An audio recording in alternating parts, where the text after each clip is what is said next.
जी कैफ 4 आज के लेक्चर का आगाज करते हैं। Lecture number 63। टॉपिक हमारा चल रहा था निगोशिएबल इंस्ट्रूमेंट। कल हमने स्टार्ट किया, पहला लेक्चर हुआ। कुछ इसके बेसिक कंसेप्ट्स और बेसिक टर्म्स यूज होती हैं इस चैप्टर में, वो हमने सीखी और आपको होम असाइनमेंट के तौर पे कुछ क्वेश्चंस दिए थे। भाई आप खड़े क्यों हैं?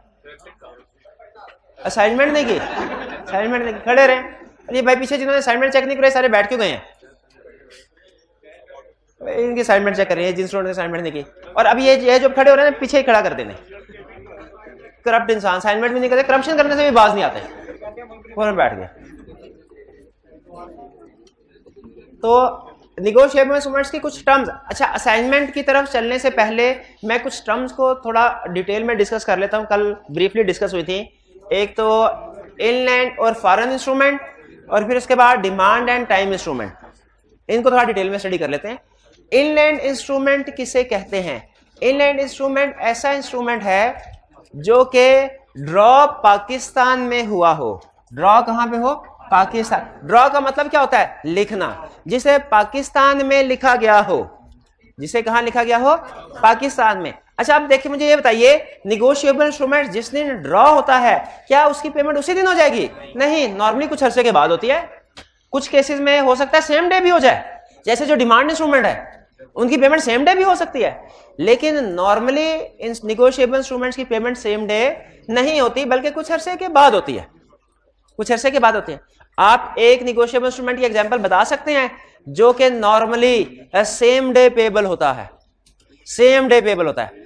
कोई भी डिमांड इंस्ट्रूमेंट जब आप इश्यू करते हैं, डिमांड इंस्ट्रूमेंट, वो सेम डे पेबल होता है। और चेक भी डिमांड इंस्ट्रूमेंट होता है। चेक जिस दिन आप ड्रॉ करते हैं, यानी जिस दिन लिखते हैं, उसी दिन भी पेबल हो सकता। बैठ जाए भाई, असाइनमेंट करके आया करें। जिस दिन ड्रॉ करते हैं उसी दिन भी ये पेबल हो सकता है। लेकिन नॉर्मली क्या होता है कि जो निगोशिएबल इंस्ट्रूमेंट्स हैं, ड्रॉ किसी और दिन होंगे, पेबल कुछ अरसे के बाद होंगे। तो यहां पे कह रहे हैं इनलैंड इंस्ट्रूमेंट से मुराद ऐसा इंस्ट्रूमेंट जो ड्रॉ पाकिस्तान में हुआ, लिखा, उसकी लिखत पढ़त पाकिस्तान में हुई, और दूसरा पेबल भी पाकिस्तान में हो। अगर कोई इंस्ट्रूमेंट ड्रॉ भी पाकिस्तान में हुआ, पेबल भी पाकिस्तान में हुआ, वो कौन सा इंस्ट्रूमेंट है? Inland instrument. कहता है या और, ये और है, इधर एंड है। इसका मतलब क्या है? पहली कंडीशन भी पूरी होनी चाहिए, दूसरी, लेकिन दूसरी में दो कंडीशन है, दोनों में से एक भी पूरी हो गई तो वो इनलैंड इंस्ट्रूमेंट बन जाएगा।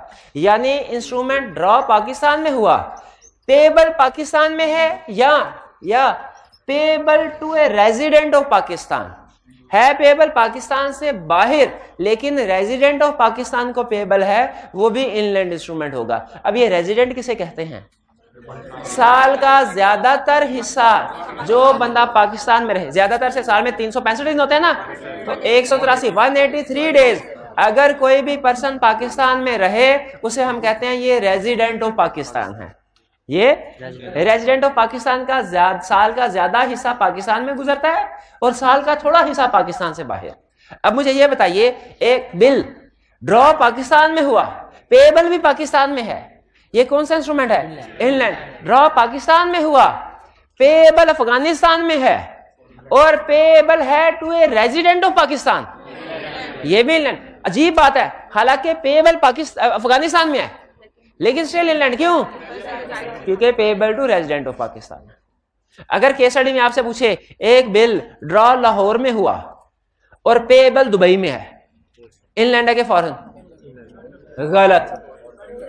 फॉरेन, ये भी गलत। हाँ, डिपेंड करता है। अगर रेजिडेंट ऑफ पाकिस्तान को पेबल है दुबई में तो ये इनलैंड इंस्ट्रूमेंट होगा, और अगर नॉन रेजिडेंट को पेबल है तो फॉरेन इंस्ट्रूमेंट होगा। यानी क्वेश्चन में अगर रेजिडेंशियल स्टेटस ना बताए तो आपने दोनों चीजों को कवर करना है। ठीक है, तो फिर बताइए, अगर कोई इंस्ट्रूमेंट ड्रॉ दुबई में हुआ, पेबल पाकिस्तान में है, तो वो फॉरेन है। पहली कंडीशन इनलैंड के लिए, पहली कंडीशन पूरी होना तो लाजमी है। दूसरी में दो पॉसिबिलिटीज हैं, दोनों में से एक भी पूरी होगी तो वो इनलैंड होगा। भाई क्लियर हो गया ये? और फॉरेन इंस्ट्रूमेंट कौन सा? जो इनलैंड नहीं है वो फॉरेन है। यानी जो यहां तो ड्रॉ पाकिस्तान से बाहर हुआ वो फॉरेन है, पेबल फिर यहां पे जो मर्जी हो, और ड्रॉ पाकिस्तान में है, लेकिन ये दोनों कंडीशन पूरी नहीं हो रही। तो फिर वो भी फॉरेन होगा। यानी आपने पहले इनलैंड का क्राइटेरिया लगाना, इनलैंड क्राइटेरिया पे पूरा उतरे तो इनलैंड इंस्ट्रूमेंट, पूरा नहीं उतरता तो फॉरेन इंस्ट्रूमेंट। अच्छा, इसके बाद दूसरा कंसेप्ट है हमारा बेयरर और ऑर्डर इंस्ट्रूमेंट। बेयरर और ऑर्डर इंस्ट्रूमेंट्स की डिफरेंट टाइप्स हमने पढ़ी, ये भी कल पढ़ा था ना। हाँ जी, ये तो हमने डिटेल में स्टडी कर लिया था। फिर था demand instrument and time instrument. अच्छा, इसमें एक लाइन है, स्टूडेंट ने क्वेश्चन पूछा तो मैंने कहा चलें ये डिस्कस कर ले आपके साथ।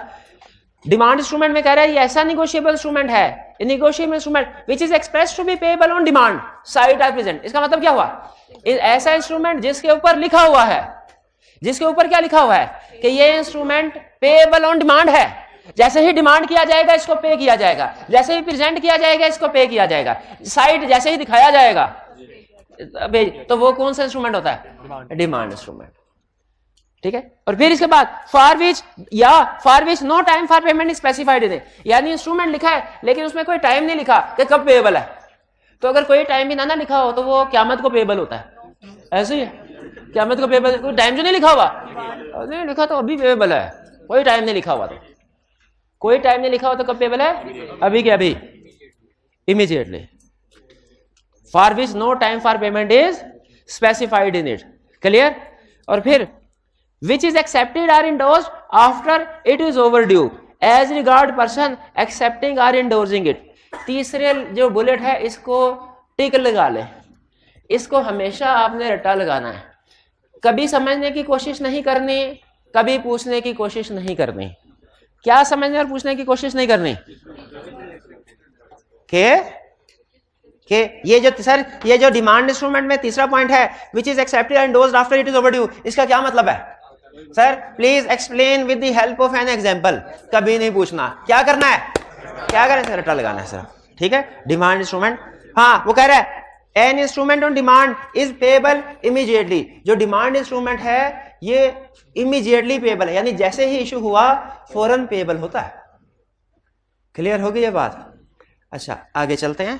टाइम इंस्ट्रूमेंट, टाइम इंस्ट्रूमेंट क्या है, कहता है टाइम इंस्ट्रूमेंट ऐसा निगोशिएबल इंस्ट्रूमेंट है which is payable on a specified day, किसी खास दिन। भाई आपको ईद वाले दिन मैं 500 रुपया अदा करूंगा, ये क्या है, टाइम इंस्ट्रूमेंट। ये अभी के अभी पेएबल नहीं है, ये कब पेएबल है, ये तो उससे पहले नहीं है। ये भाईजान चांद रात को मेरे पास आ जाए, मैं एक लगाऊंगा भाग जाऊं, भाई कल आना, कल आना। After a specified period, after a specified, यानी या तो ये कह सकते हैं हम कि ये 25 अगस्त को पेमेंट होगी, या 25 अगस्त डेट लिखने में कहते हैं कि 2 महीने बाद पेमेंट होगी। ये भी टाइम इंस्ट्रूमेंट है। टाइम इंस्ट्रूमेंट वो इंस्ट्रूमेंट है जिसमें पार्टी को टाइम मिल जाता है पे करने से पहले कि भाई पैसे को अरेंज कर लो on a certain day after site. और अगर लिखा हो कि जैसे ही आप ये प्रेजेंट करेंगे, ये इंस्ट्रूमेंट दिखाएंगे ना, उसके 1 महीने बाद पेमेंट होगी उसके, तो ये कौन सा इंस्ट्रूमेंट हुआ, टाइम। और ऑन और after happening of a certain event, for example death of a person, इसके ऊपर कल बात की थी हमने सर्टेन इवेंट, कि अगर इंस्ट्रूमेंट में लिखा हो कि कुछ ये आपके सीए, इन भाईजान लिखा सर जब मैं सीए कर लूंगा तब आपको 5 लाख रुपया अदा करूंगा, कोई वैलिड इंस्ट्रूमेंट है ही नहीं है, ये टाइम इंस्ट्रूमेंट है, ये टाइम इंस्ट्रूमेंट छोड़े, ये निगोशिएबल इंस्ट्रूमेंट ही नहीं है, अनसर्टेन इवेंट है, अनसर्टेन इवेंट है। ठीक है, ये नहीं है। और अगर ये कहें कि सर मैं, ये भाई कह रहे हैं कि सर मैं अपने मरने के बाद आपको 10 लाख रुपया अदा करूंगा, ये वैलिड है कि नहीं, ये वैलिड है, सर्टेन है, लेकिन ये थोड़ी दे जाएंगे। हाँ, ये तो अगर मरने के बाद ले भी आए पैसे, हाथ जोड़ के नहीं कहूंगा भाई वापस जाओ, मुझे नहीं चाहिए। तो ये डेथ के ऊपर बात। अच्छा अगर समझ आया कंसेप्ट, डिमांड इंस्ट्रूमेंट में टाइम इंस्ट्रूमेंट में क्या फर्क है, तो मुझे बताइए। दोनों इंस्ट्रूमेंट में एक पार्टी होती है जिसने रिसीव करने हैं पैसे, और एक पार्टी होती है जिसने पे करने हैं, लेकिन दोनों में से एक टाइप ऐसी है जिसमें पे करने वाले को रात को नींद नहीं आती, और एक में वो सुकून से सोता है। बताइए किस में, हाँ डिमांड वाले में उसको नींद, क्यों भला नींद नहीं आती, उसे पता है किसी भी वक्त दरवाजा खटखटाएगा, भाई पैसे दो, उसे नींद कहाँ नहीं है। लेकिन टाइम इंस्ट्रूमेंट वाले को पता है भाई डेट एग्री हुई है 30 जून, उससे पहले नहीं आने का कोई, या डेट एग्री हुई है 2 महीने के बाद, उससे पहले नहीं, या डेट एग्री हुई है वकूआ होने के बाद। तो जब तक कोई वकूआ नहीं होगा तब तक जो लिखा हुआ है मैंने पैसे नहीं अदा करने। मेन कंसेप्ट यही है, डिमांड इंस्ट्रूमेंट इमीडिएटली पेएबल और time instrument payable after some time. Main difference demand और टाइम में ये है। तो बताइए ज्यादा बेहतर कौन सा इंस्ट्रूमेंट है, ये डिपेंड करता है आप रिसीविंग एंड पे है कि पेइंग एंड पे है। अगर रिसीविंग एंड पे है तो डिमांड इंस्ट्रूमेंट बेहतर है, पेइंग एंड पे है तो टाइम इंस्ट्रूमेंट बेहतर है। अच्छा बताइए, क्या चेक एक निगोशिएबल इंस्ट्रूमेंट है? बताइए ये डिमांड इंस्ट्रूमेंट है कि टाइम? कभी ऐसा हुआ कि आप बैंक के पास चेक लेके गए हो और बैंक ने कहा अच्छा ठीक है हफ्ते बाद आ जाना पेमेंट लेने के लिए, कि बैंक उसी वक्त फॉर जैसे ही आप डिमांड करते हैं उससे पैसे, जैसे ही आप उसे प्रेजेंट करते हैं, जैसे ही आप उसे चेक दिखाते हैं साइट, क्या उसी वक्त पेमेंट कर देता है या आपको टाइम देता है महीने 2 महीने का? उसी वक्त पेमेंट कर देता है। तो ये चेक क्या हुआ? Demand instrument. ठीक है। तो हमने अभी तक की डिस्कशन में क्या सीखा? टाइप्स ऑफ निगोशिएबल इंस्ट्रूमेंट में बेयरर और ऑर्डर। कल इसके बारे में डिटेल डिस्कशन कर चुके थे, इसलिए मैंने इसको आज नहीं छेड़ा। हाँ, इनलैंड और फॉरेन इसको हमने डिस्कस कर लिया और इसमें खास तौर पे आपने इसको इसी तरीके से याद रखना है। ठीक है। कुछ स्टूडेंट क्या करते हैं, इसको कहते हैं सर ये 3 बुलेट याद कर लेते हैं, कोई से 2 पूरे हुए हैं तो इनलैंड इंस्ट्रूमेंट बन जाएगा, और केस स्टडी में वो ये दोनों पूरे करवा देता है। तो स्टूडेंट कहता है इनलैंड 2 हो गए, हालांकि ये पहले वाला लाजमी है, दूसरे के 2 सब पॉइंट है, दोनों में से कोई सा भी एक पूरा हो जाएगा तो इनलैंड इंस्ट्रूमेंट बनेगा। इनलैंड और फॉरेन को डिस्कस किया, डिमांड और टाइम को हमने डिस्कस किया। क्लियर? कोई प्रॉब्लम? अब आपकी होम असाइनमेंट को डिस्कस कर लें। चलिए अब चलते हैं आपकी होम असाइनमेंट की तरफ। जी पॉज कीजिएगा तो जी। अब चलते हैं आपकी होम असाइनमेंट डिस्कशन की तरफ। अच्छा, होम असाइनमेंट डिस्कस करते हुए अगर मेरे ज़हन में कोई एक्स्ट्रा कंसेप्ट आ जाए आपके साथ शेयर कर दूं कि ना? शेयर कर दो। चलिए question 1, identify whether following instruments are order instrument और बेयरर इंस्ट्रूमेंट। बताओ ये ऑर्डर इंस्ट्रूमेंट है कि बेयरर इंस्ट्रूमेंट? अब किताबें बंद कर दें, किताबें बहुत पढ़ लिया, बहुत पढ़ लिया। पे आजम ऑर्डर, क्यों इसमें ऑर्डर तो नहीं लिखा हुआ? अगर ऑर्डर ना भी सिर्फ नाम भी लिखा हो तो वो भी ऑर्डर इंस्ट्रूमेंट होता है। ये ऑर्डर इंस्ट्रूमेंट है। Pay to bearer of this instrument, bearer ये किसको पेबल होगा? जिसके पास इंस्ट्रूमेंट होगा, जो होल्ड कर रहा है, जो बेयरर है। और ये इंस्ट्रूमेंट किसको पेबल होगा? पहले वाला। क्या ये किसी और बिलाल को पेबल हो सकता है? क्या ये इंस्ट्रूमेंट बिलाल को पेबल हो सकता है? एज इट इज नहीं, अगर आजम इंडोर्स कर दे तो फिर हो सकता है। अच्छा जरा मुझे बताइए, केस स्टडी बेस्ड क्वेश्चन, आजम ने ये इंस्ट्रूमेंट हैंड ओवर कर दिया, डिलीवर कर दिया बिलाल को, क्या बिलाल इसकी पेमेंट रिसीव कर सकता है? नहीं कर सकता। क्या करना चाहिए? एंडोर्समेंट भी जरूरी है। एंडोर्समेंट का मतलब क्या है? साइन करे, आजम अपना साइन करे, साइन करे तो। अच्छा, अगर ये इंस्ट्रूमेंट है आजम के पास और ये वाला इंस्ट्रूमेंट आजम बिलाल को डिलीवर कर देता है, अब क्या बिलाल इसके पैसे वसूल कर सकता है? यस कर सकता है। इसका मतलब ये हुआ कि निगोशिएशन के लिए, किसके लिए? निगोशिएशन के लिए बेयरर इंस्ट्रूमेंट है तो सिर्फ डिलीवरी काफी है, लेकिन अगर ऑर्डर इंस्ट्रूमेंट है तो एंडोर्समेंट प्लस डिलीवरी दोनों चीजें होना जरूरी है। थर्ड, पे बेयरर, पे आजम और बाबर, ऑर्डर नाम है ना, आजम या बाबर। पे आजम और ऑर्डर, पे आजम और बेयरर। क्यों? आजम का नाम तो लिखा हुआ है, बेयरर भी तो लिखा हुआ है, तो इसका मतलब है आजम के साथ अलावा बाबर भी ले सकता है, क्योंकि और बेयरर लिखा हुआ है। और अगर बेयरर को काट दें ऑर्डर, और अगर आजम के नाम के आगे लिख दे ओनली, तो फिर ये निगोशिएबल इंस्ट्रूमेंट ही नहीं रहता, ये फर्दर निगोशिएट हो ही नहीं सकता। Question 2, A bill of exchange. Bill of exchange क्या होता है? ये निगोशिएबल इंस्ट्रूमेंट की एक एग्जाम्पल। अभी तक जितना हमने पढ़ा है, हमारे पास 3 एग्जांपल्स है निगोशिएबल इंस्ट्रूमेंट की, उनमें से कोई भी, अभी हमने इनमें फर्क पढ़ना है, लेकिन जब तक हम इनमें डिफरेंस नहीं ना पढ़ते, चेक में, promissory note, bill of exchange में, तो आपने समझना है कि सारी एक ही चीज है, इन पे एक ही तरह के रूल अप्लाई होते हैं। ए बिल ऑफ एक्सचेंज यानी negotiable instrument is payable to Aslam. Order है कि बेयरर? ऑर्डर है, पेएबल टू असलम है। असलम इंडोर्सेस इट। इंडोर्सेस का मतलब क्या है? इंडोर्स इट यानी साइन कर दिए।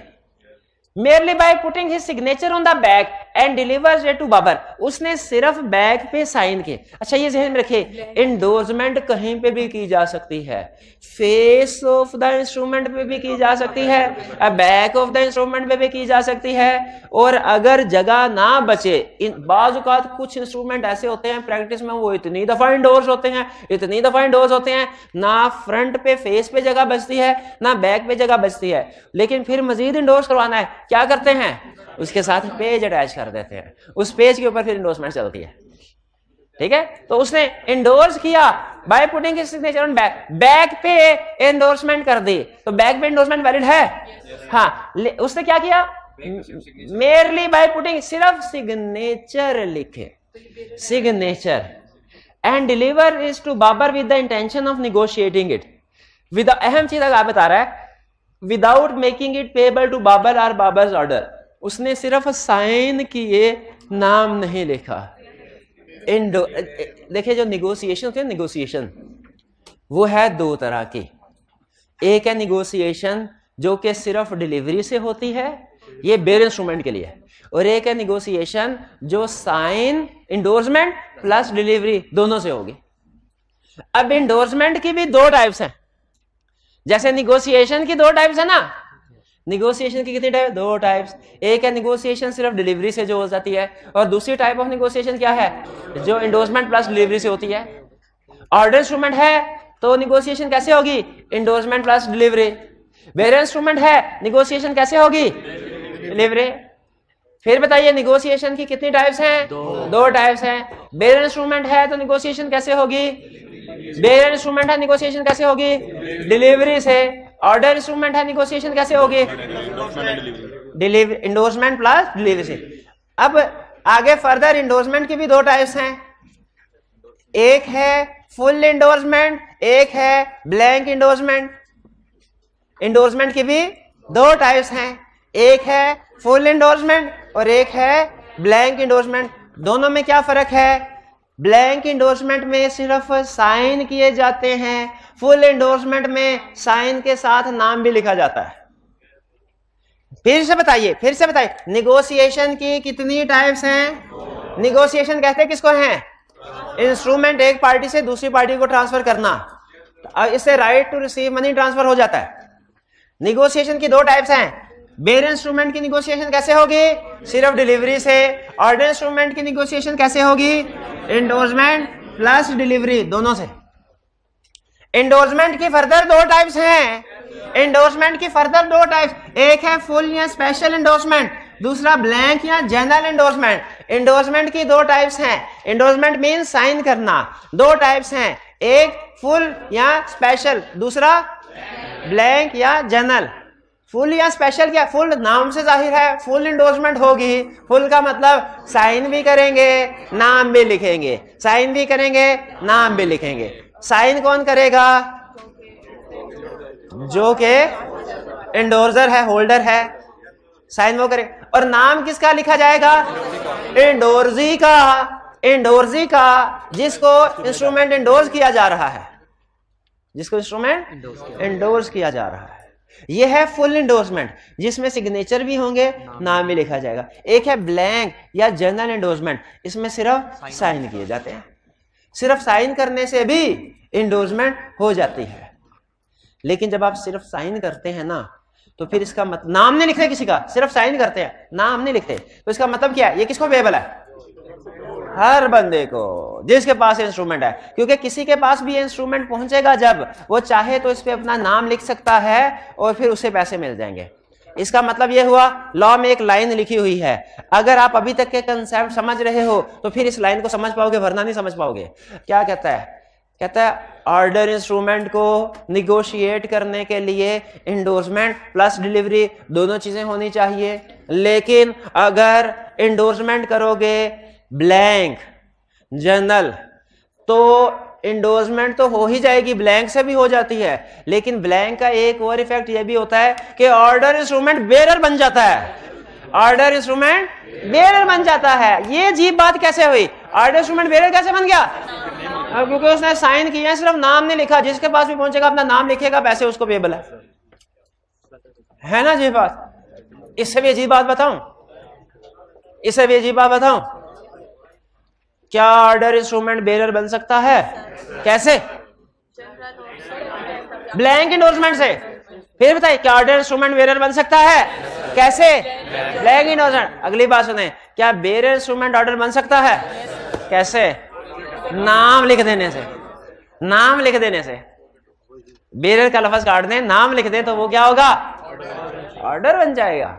इसका मतलब है बेरर इंस्ट्रूमेंट ऑर्डर में कन्वर्ट हो सकता है, ऑर्डर इंस्ट्रूमेंट बेरर में हो सकता है। ठीक है, एक नाम का फर्क है। नाम लिख दे तो ऑर्डर, और नाम ना लिखे तो बेरर। नाम लिखे तो ऑर्डर, और नाम ना लिखे तो बेरर। और भाईजान इंडोर्समेंट की है, नाम लिखा है, कौन सा इंस्ट्रूमेंट है?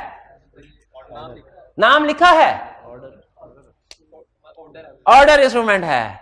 और साइन किए हैं, नाम नहीं लिखा, ब्लैंक इंडोर्समेंट है। और ये कौन सा इंस्ट्रूमेंट बनता है? बेरर। बेरर।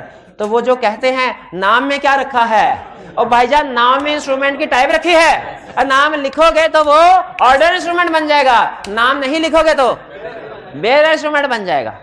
बेरर इंस्ट्रूमेंट बन जाएगा। भाई ये बात समझ आई? वापिस आ जाए क्वेश्चन नंबर 2 पे, जहां से बात शुरू हुई थी। कह रहा है उसने इंडोर्स किए हैं असलम ने without making it payable to Babar और बाबर ऑर्डर, सिर्फ साइन किए, नाम नहीं लिखा। Is this an order instrument और बेरर इंस्ट्रूमेंट? भाई पहले शुरू में ऑर्डर इंस्ट्रूमेंट था, शुरू में ऑर्डर इंस्ट्रूमेंट था, जब उसने ब्लैंक इंडोर्समेंट कर दी तो ये बेरर हो गया। क्या इसे फिर से ऑर्डर बनाया जा सकता है? बनाया जा, नाम लिख देने से बेरर हो जाएगा कि ऑर्डर? ऑर्डर हो जाएगा। शाबाश। क्वेश्चन 2 में की problem. Next question 3। Kamran bought goods from Dawood on 15 January and paid him by a bearer check. bearer check dated 25 जनवरी, 10 दिन बाद का चेक दिया। ये वैलिड चेक नहीं है, वैलिड चेक नहीं है। पूछ नहीं रहा, बता रहा हूं, वैलिड चेक नहीं है। वैलिड चेक क्यों नहीं है? क्योंकि ये आप इन कैश नहीं करवा सकते, इन कैश करवा सकते, इसकी अभी डेट आई नहीं। टाइम इंस्ट्रूमेंट नहीं है, चेक हमेशा डिमांड इंस्ट्रूमेंट है। Cheque is always payable on demand. अगर वो चेक सही तरीके से फिल नहीं किया गया तो वो टाइम नहीं बन जाता, बल्कि वो चेक भी नहीं रहता। ये वैलिड चेक नहीं है। दिया जाता है एक दूसरे को गारंटी के तौर पे दिया जाता है, लेकिन ये अभी कैश नहीं होगा। हाँ जी, ये 25 जनवरी को जो डेट उसके ऊपर लिखी हुई है वो डेट आएगी तो ये चेक वैलिड समझा जाएगा, और उस वक्त ये डिमांड इंस्ट्रूमेंट होगा। ये 25 जनवरी को इनकैश करवाया जा सकता है। कितने अरसे के लिए? 6 महीने के लिए। चेक का वैलिडिटी पीरियड क्या होता है? 6 महीने। 15 जनवरी से पहले ये वैलिड चेक नहीं है। सॉरी 25 जनवरी, 25 जनवरी से पहले ये वैलिड चेक नहीं है, और 25 जुलाई के बाद भी ये वैलिड नहीं है। चेक का वैलिडिटी पीरियड क्या होता है? जो उसके ऊपर डेट लिखी हुई है उसके बाद 6 महीने तक, उस दिन से इसकी पेमेंट ले सकते हैं। दाऊद ने चेक दिया वकास को, fast supply of, can Waqas in cash this cheque? क्या वकास इसको इन कैश कर सकता है? क्या वकास के पास राइट टू रिसीव आ गया? बताइए, क्या ये चेक जो 15 तारीख को दिया गया जिसके ऊपर 25 तारीख दर्ज है, ये चेक वकास को राइट टू रिसीव मनी दे रहा है? नहीं दे रहा, अभी नहीं दे रहा। इसीलिए ये valid cheque, valid negotiable instrument नहीं है। कब बनेगा valid? What is the time period when he cash in cash? 25 जनवरी या उसके बाद 6 महीने तक, 6 महीने तक, 25 जुलाई तक तकरीबन। क्वेश्चन 3 क्लियर हो गया? इसमें हमने एक अहम रूल सीखा कि चेक की इनकैशमेंट के लिए जो उसके ऊपर डेट लिखी हुई है उसके बाद से 6 महीने तक का टाइम होता है, 6 मंथ्स का टाइम होता है। Question 4, Kamal bought goods from Jamal on 15 January and made a promissory note for the amount payable to Jamal or order. 15 जनवरी को चीजें खरीदी कमाल ने और एक प्रोमिसरी नोट दिया जो payable to Jamal or order है, ऑर्डर इंस्ट्रूमेंट हो गया। Jamal signed and endorse, endorse mean transfer किया। जमाल ने साइन किया और इंडोर्स किया this promissory note to Khalil to settle his dues with him. उसने खलील को ये इंडोर्स कर दिया। तो ब्लैंक इंडोर्समेंट है कि फुल इंडोर्समेंट है? फुल एंडोर्समेंट है। Discuss from way home Khalil will get payment on due date. Due date पे खलील किससे पेमेंट लेगा?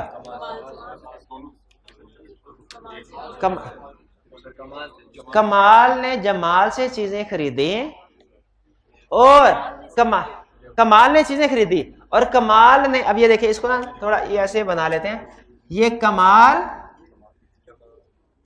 ने चीजें, कमाल ने इंस्ट्रूमेंट खरीदी और इंस्ट्रूमेंट किसको दिया? ये इंस्ट्रूमेंट किसने लिखा? कमाल ने इंस्ट्रूमेंट किसको दिया? जमाल ने किसको दिया? खलील को। खलील किससे पैसे लेगा? ना खलील ड्यू डेट पे कमाल के पास जाएगा हमेशा। खलील ड्यू डेट पे पैसे किससे लिए जाएंगे? जिसने इंस्ट्रूमेंट को इशू किया है। हाँ, अगर ये पार्टी पैसे अदा करने से इनकार कर दे, जब कभी कोई निगोशिएबल इंस्ट्रूमेंट की पेमेंट करने से पार्टी इनकार कर देना, इसे कहते हैं इंस्ट्रूमेंट डिसऑनर हो गया। आपने ये कभी सुना होगा चेक डिसऑनर हो गया?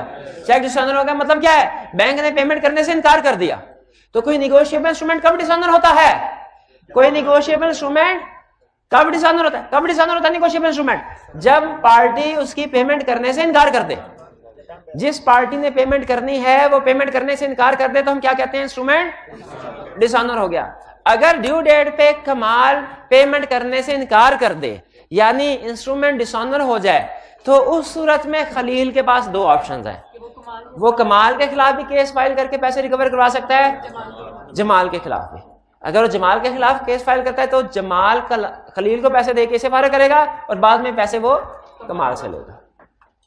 ये ज़हन में रखिएगा, जब इंस्ट्रूमेंट डिसऑनर होता है ना, तब इसकी मर्जी होती है कि चाहे तो जिस पार्टी से इंस्ट्रूमेंट लिया है उसके खिलाफ केस फाइल करे, चाहे ओरिजिनल लायबल पार्टी के खिलाफ केस फाइल करे। लेकिन जब चेक डिसऑनर नहीं हुआ तो खलील ने सबसे पहले किसके पास जाना है? कमाल के पास। क्लियर हुई है बात? आगे चलते हैं। क्वेश्चन 5 ये ले, ये आपका फेवरेट, इनलैंड और फॉरेन इंस्ट्रूमेंट क्लासिफिकेशन करनी है। Promissory note made in Pakistan payable in Myanmar. Payable in Myanmar. Myanmar कहां है? श्रीलंका में कि नेपाल में है? बरमूदा ट्रायंगल, बर्मा में है। बर्मा में, चले बर्मा में, ठीक। यानी पाकिस्तान में नहीं है ना, ये तो पता है पाकिस्तान में नहीं है। बताइए ये इंस्ट्रूमेंट इंग्लैंड है कि फॉरेन है? भूल गए आप। ड्रॉन इन पाकिस्तान है, मेड का मतलब ड्रॉन इन पाकिस्तान है, पेएबल आउटसाइड पाकिस्तान है। लेकिन अगर वो रेजिडेंट होगा तो हाँ, यहां पे लिखेंगे अगर payable to resident of Pakistan है तो ये इनलैंड है, और अगर पेएबल टू नॉन रेजिडेंट है फॉरेन इंस्ट्रूमेंट है। कुछ समझ आई? नहीं समझ आई? फिर से, a bill of exchange drawn in Pakistan, Pakistan में ड्रॉ हुआ on a person residing in UK, person जो कि यूके में रह रहा है, and payable in UK, resident भी यूके का है, पेएबल भी यूके, तो ये क्या हुआ? ठीक है। अच्छा, ड्रॉ पाकिस्तान में, पेएबल भी पाकिस्तान में है, लेकिन to a UK resident, England. दूसरी वाली कंडीशंस पूरी हो रही है, पेएबल भी पाकिस्तान में। Third, bill of exchange drawn in Lahore on a person resident in Sadiqabad, payable in Sadiqabad और in Dubai.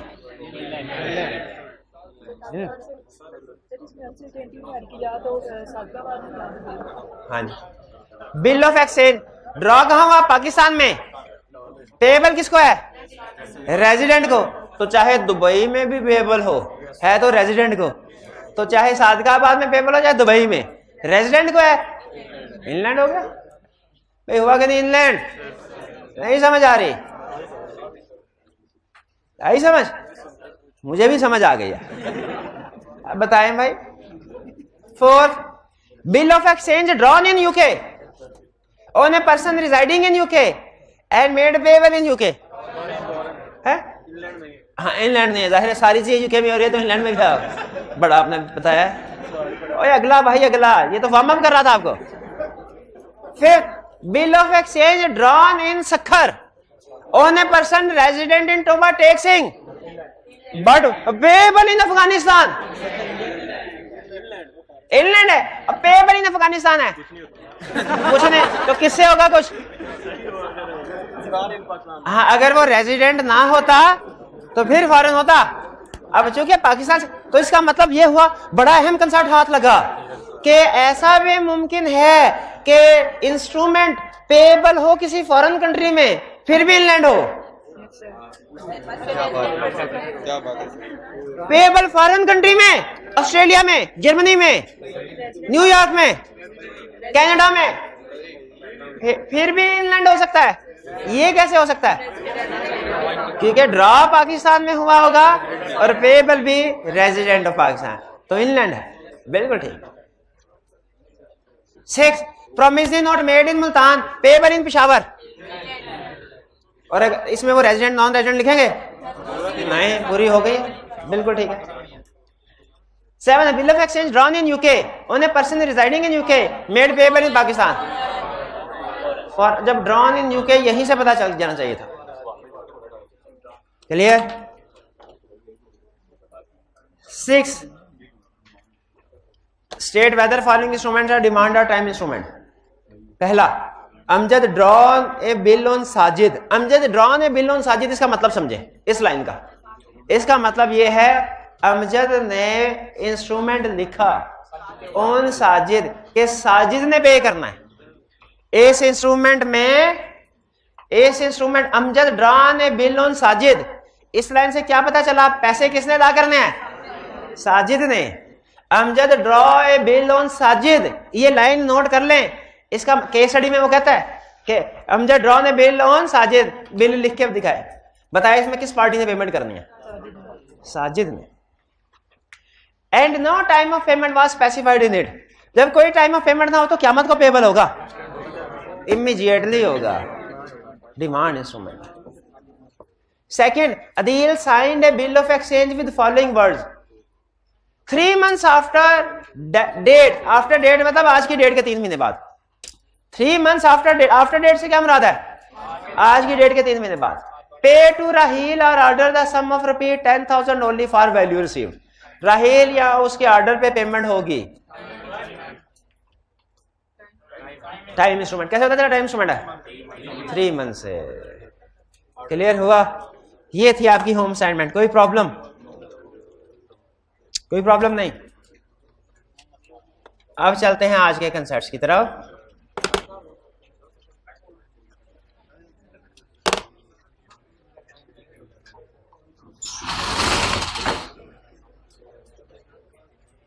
Types of instrument समझ आ गए? Bearer order, demand time, inland foreign, negotiation. Negotiation के 2 तरीके। बेयरर इंस्ट्रूमेंट की निगोशिएशन कैसे होगी? बेयरर इंस्ट्रूमेंट की negotiation कैसे होगी?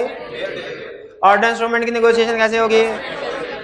इंडोर्समेंट की 2 टाइप कौन सी है? ब्लैंक इंडोर्समेंट का इफेक्ट क्या है? Instrument bearer. अच्छा, इंडोर्समेंट के एसेंशियल्स सुन ले। जैसे एसेंशियल्स पढ़े हमने पार्टनरशिप के, जैसे एसेंशियल्स पढ़े हमने कंसिडरेशन के, एसेंशियल्स पढ़े हमने ऑफर के, एसेंशियल्स पढ़े एक्सेप्टेंस के, एसेंशियल्स पढ़े कॉन्ट्रैक्ट के, एसेंशियल्स पढ़े मिसरिप्रेजेंटेशन के, एसेंशियल्स पढ़े फ्रॉड के। ये सारे एसेंशियल्स पढ़े हमने। और कौन से एसेंशियल्स पढ़े? वैलिड टेंडर के। उसी तरीके से आज एसेंशियल पढ़ने जा रहे हैं वैलिड इंडोर्समेंट के। पार्टनरशिप के क्वेश्चन? हाँ ठीक है, ठीक। आज नहीं पढ़ने जा रहे। आज तो हम पढ़ने जा रहे हैं एसेंशियल्स किसके? इंडोर्समेंट के एक वैलिड इंडोर्समेंट कब समझी जाएगी? सही इंडोर्समेंट कैसे होगी? सही इंडोर्समेंट कैसे होगी? तो सुन ले, सही इंडोर्समेंट कैसे होगी ध्यान से, ताकि आप सही इंडोर्समेंट करें। पहला, इंडोर्समेंट साइन किए जाएंगे। साइन होना जरूरी है इंडोर्समेंट के लिए। साइन किस पे हो? इंस्ट्रूमेंट के ऊपर हो। फेस पे भी हो सकता है, बैक पे भी। Attach paper. अटैच पेपर को अजीब सा नाम देते हैं लॉन्च, ALONG। हाँ, गूगल पे सर्च करके देख ले इसको कैसे प्रोनाउंस करते हैं। इंडोर्समेंट क्या पढ़ने जा रहे हैं? वैलिड एसेंशियल्स हो, वैलिड साइन होंगे। साइन किस में होंगे? इंस्ट्रूमेंट में होंगे। साइन पूरी अमाउंट के लिए होंगे। 2 सिंगल इंडोर्स ही होंगे। कैसा हो सकता है? मेरे पास चेक हो 1 लाख का, मैं कहूं मैं 40,000 का इंडोर्स करता हूं, इंडोर्समेंट होगी पूरी अमाउंट की। अच्छा मैंने कहा चलो 1 लाख का 1 लाख इंडोर्स करता हूं, लेकिन मिस्टर ए नहीं, मिस्टर ए और बी दोनों को, तो ये इंडोर्समेंट के लिए जरूरी है सिंगल इंडोर्सी हो। इंडोर्सी कौन हो? सिंगल। एक होता है इंडोर्सर, एक है इंडोर्सी। इंडोर्सर कौन है? इंडोर्समेंट करने वाला। इंडोर्सी कौन है? जिसको इंडोर्समेंट की जाए, जिसको इंडोर्समेंट। आप इंडोर्सर बनना पसंद करेंगे कि इंडोर्सी? इंडोर्सी, क्योंकि इंडोर्सी के पास इंस्ट्रूमेंट आ रहा है ना, तो पैसे तो उसने मिलने। जब इंस्ट्रूमेंट इंडोर्स हो जाएगा, इंडोर्समेंट के बाद बताइए इंडोर्सर ने पैसे वसूल करने हैं कि इंडोर्सी ने? इंडोर्सी ने। तो ये एसेंशियल समझ आ गए। कितने आसान एसेंशियल्स है? पहला साइन होने चाहिए, इंस्ट्रूमेंट के ऊपर होने चाहिए। दूसरा साइन करे, कौन साइन करे? इंडोर्सर करे। किस लिए? नेगोशिएशन के लिए। अच्छा आपको एक इंटरेस्टिंग केस सुनाता हूं।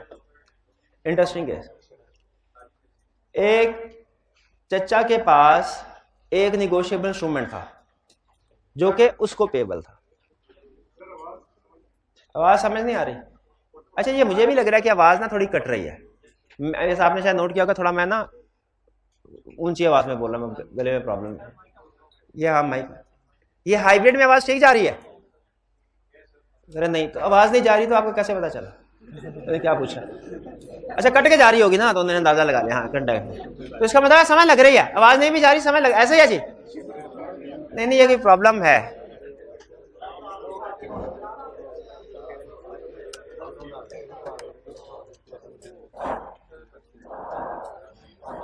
नहीं अब ठीक, चलिए।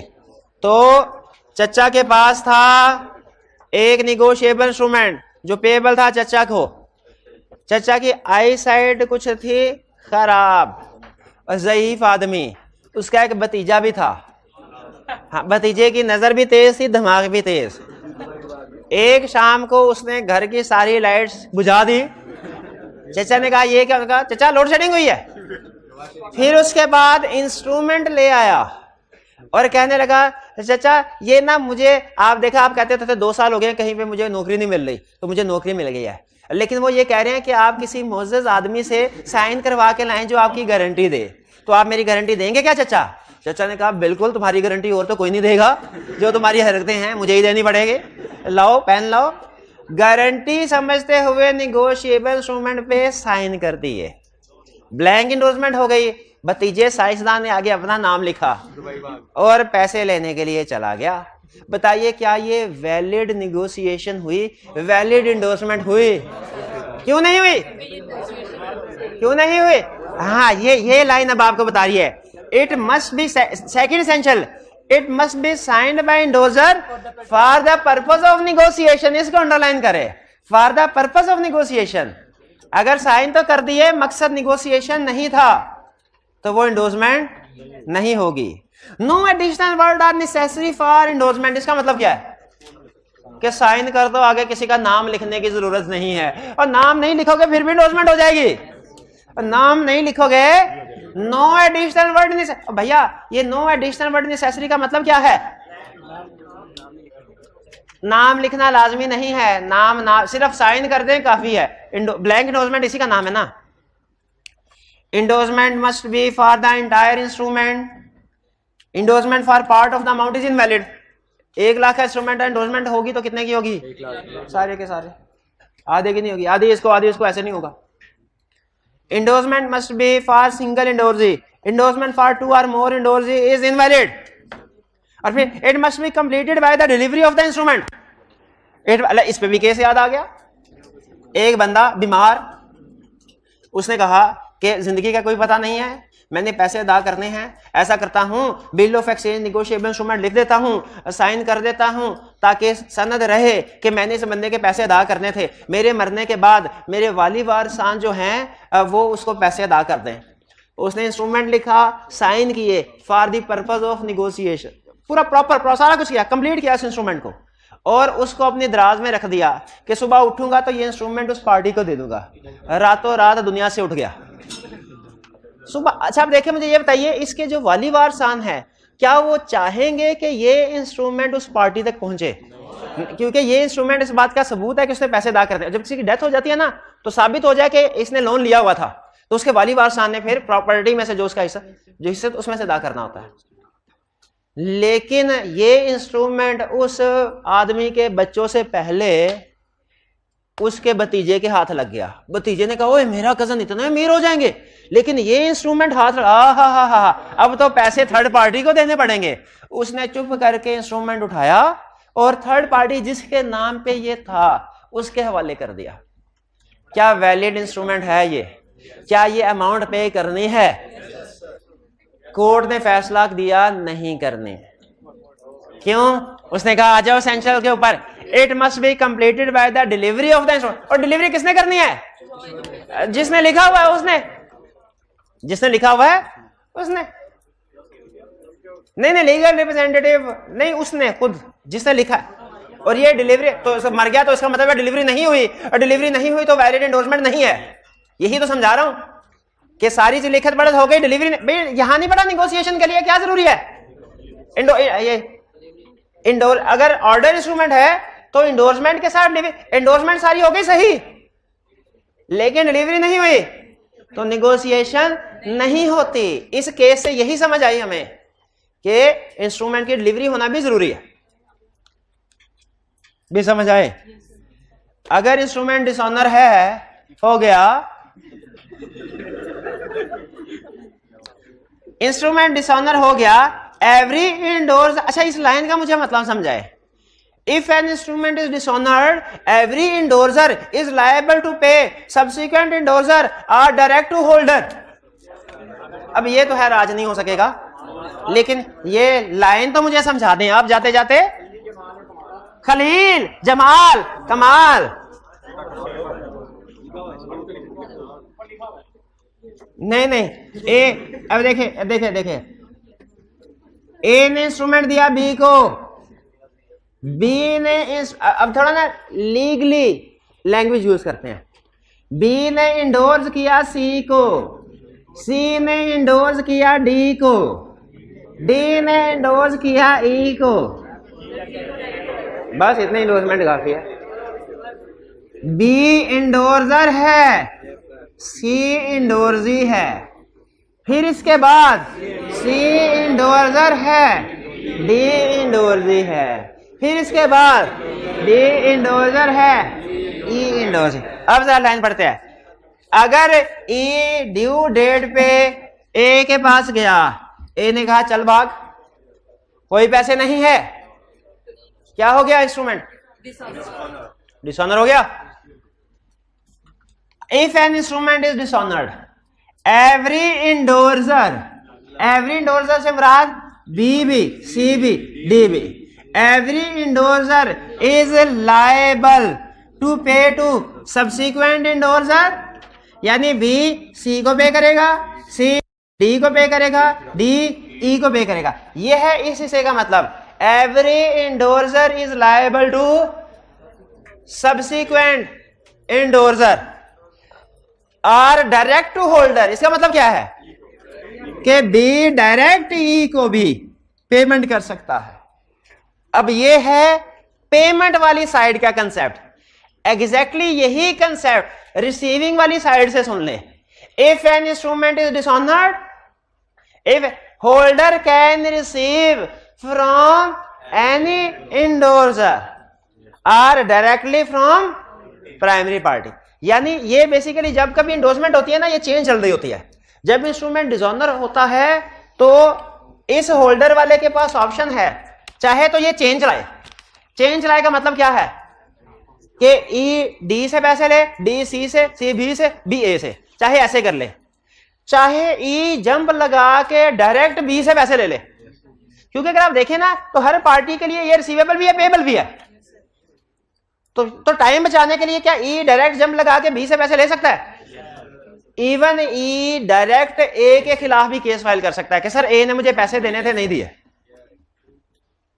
ठीक है, तो चाहे आप इस एंगल से पढ़ें कंसेप्ट को होल्डर के पॉइंट ऑफ व्यू से, चाहे इस एंगल से पढ़ें, एक ही कंसेप्ट है कि चाहे तो लायबल है सब्सिक्वेंट को, चाहे डायरेक्टली होल्डर को, और इधर से होल्डर चाहे तो रिसीव कर ले, ये जो साथ चेन वाला है इमीडिएटली जिससे रिसीव किया, या डायरेक्टली जो प्राइमरी पार्टी लायबल है उससे। ये कंसेप्ट क्लियर हुआ, समझ आया? तो बताइए चेन के साथ चलना बेहतर है कि direct primary party? Direct primary party से यही सिखा रहा है कि यही वो लाइन थी जो हमने पहले कल वाले लेक्चर में पढ़ी थी, transferee can sue in its own name. ये ट्रांसफरी का मतलब endorsee, transferee can sue in its own name. किसको सू कर सकता है? हाँ, चाहे तो इमीडिएटली किसी को, डी को या सी को या बी को, चाहे डायरेक्ट। ए को हम कहा करते हैं, ए के लिए एक नाम ला ने रखा हुआ है, प्राइमरी पार्टी लायबल टू पे, प्राइमरी पार्टी लायबल टू पे। हालांकि ई को डी भी लायबल टू पे है, सी भी लायबल टू पे है, लेकिन ये है दरमियान के लोग, ये एक हाथ से पैसे देंगे, दूसरे हाथ से किसी दूसरे बंदे से लेंगे। सबसे जो प्राइमरी पार्टी है, जिसकी सबसे बड़ी जिम्मेदारी है, वो है।